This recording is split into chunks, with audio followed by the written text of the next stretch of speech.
Hi there, Jesse with eTrailer. Today we'll be taking a look at, and I'll show you how to install the eTrailer hitch on our 2019 Hyundai Santa Fe. Adding a hitch to a vehicle like the Santa Fe makes a ton of sense. It's going to give you the ability to add on extra storage space to the rear of the vehicle, whether it be with a cargo carrier, a bike rack, or you could even do some light-duty towing with this vehicle. Now for a closer look at our hitch here, you can see the cross tube. But really, if you're standing up behind the vehicle or driving in a car behind the vehicle, you can't really see it. It's only if you're crouched down. We have a nice matte black finish here that I think looks great on the Santa Fe with a standard 2" by 2" receiver opening. Behind that, we have another standard 5/8" pinhole.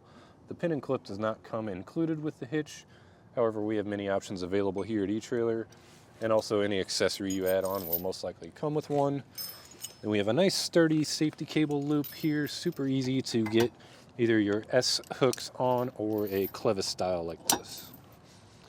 Now for some measurements, from the ground to the top of the inside of the collar is about 12.5 inches. So any accessory that you might want to add on here, I would definitely look for something with a slight rise to it.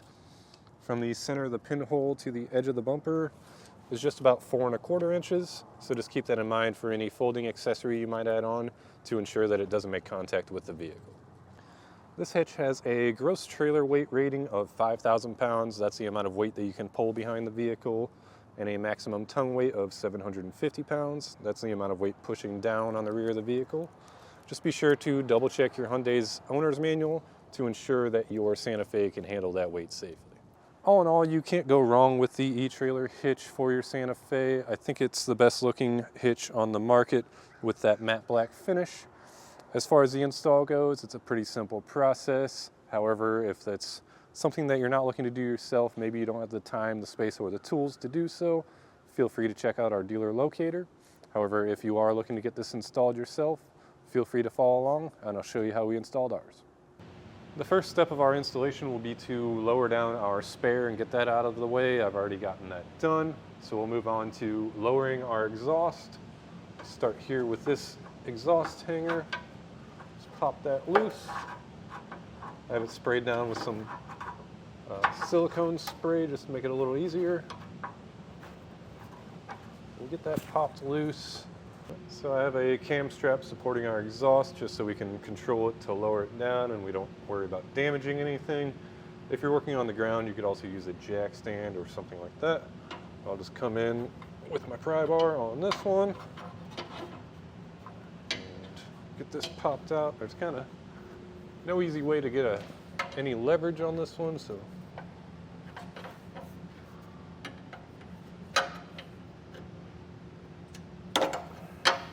we'll just pop this middle exhaust hanger all the way off, and then we have one more over tucked in the wheel well on the passenger side.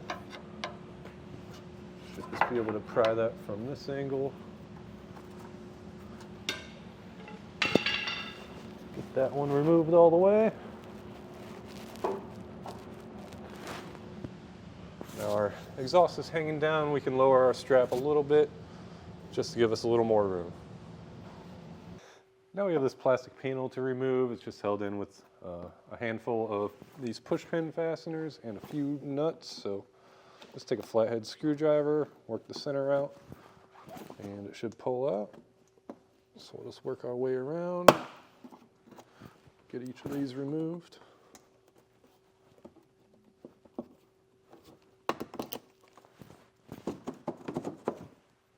If you're struggling turning these by hand, you can get a 15mm socket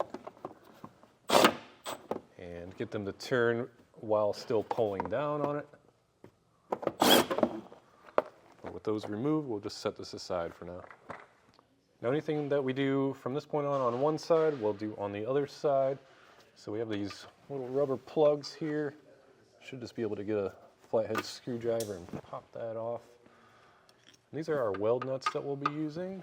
So I'll take a wire brush, try to clean out any rust or corrosion that's in there. And afterwards, I will take our hardware and run it in and out until they're threading in nice and smooth. So our holes are pretty built up with rust, or weld nuts at least, so I'm going to use a power tool to run this in and out. Just keep doing that. Should free up the rust and all of that.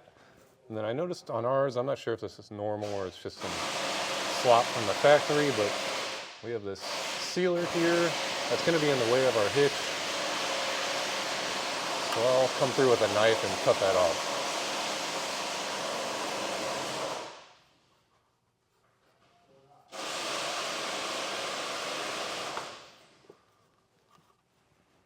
Before we lift our hitch into place, I'll just go over the hardware real quick. So we have two different sized carriage bolts here. The smaller ones will go on the passenger side. You'll have two of those on this side, and then you'll have two bolts going up through the bottom on this side with a conical tooth washer. Just make sure the teeth are facing up towards the hitch. Then over on the driver's side, we'll have the larger carriage bolts and just one of those smaller bolts with the conical tooth washer. Now for this step, it's a good idea to have an extra set of hands. I have my great friend Brad here to help me out. We'll just lift it up into place. Try to get his side with the exhaust up first. And get that lined up here. So on the driver's side, you're going from the outside in with the carriage bolts. And once we get one on each side, it should kind of hold it into place. Over on the passenger side, you're going from the inside out, so a little bit different. The passenger side's pretty tight here with this heat shield. So you can bring a pry bar in, kind of bend it up and try to push it in, or just get your pry bar with a hammer and give it a few taps, and it should slide through.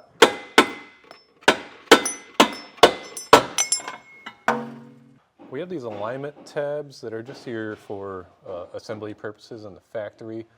They're going to be in our way, so I can just bend it, or you could cut it or just break it off, but they are pretty strong, so get a pair of channel locks and see if you can't just bend it out of the way so we can get our hardware on. If you're having trouble breaking those, you can grab a 10 or 11 millimeter socket, just one that fits over it, and a long extension. That should give you the leverage that you need to get this bent. And we'll do that on the other side too. Now we can tighten everything down. On our driver's side, we'll need a 3/4 inch socket. On the passenger side, it's 11/16. One thing to mention while you're tightening these down is make sure that the square end of the carriage bolt is seated properly in the hitch. So I'll just hold it from the back while I tighten it down to make sure it doesn't move.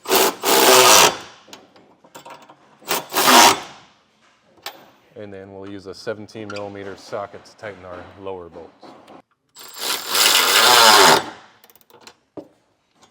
Now we can go through and torque all of our hardware to the specification listed in the instructions. If you don't have your own torque wrench, we do have some available here at eTrailer, or you could always rent one from your local auto parts store.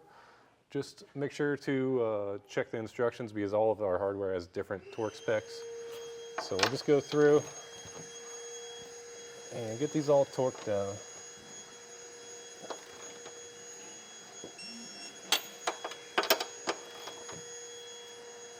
Once you have everything torqued down, if you are adding trailer wiring on, I'd recommend doing that before getting this plastic panel installed because the plug's right there. But if you're not doing trailer wiring, just throw that panel back on, get your exhaust hung up and your spare reinstalled. Other than that, that's going to do it for our look at and installation of the eTrailer hitch on our 2019 Hyundai Santa Fe.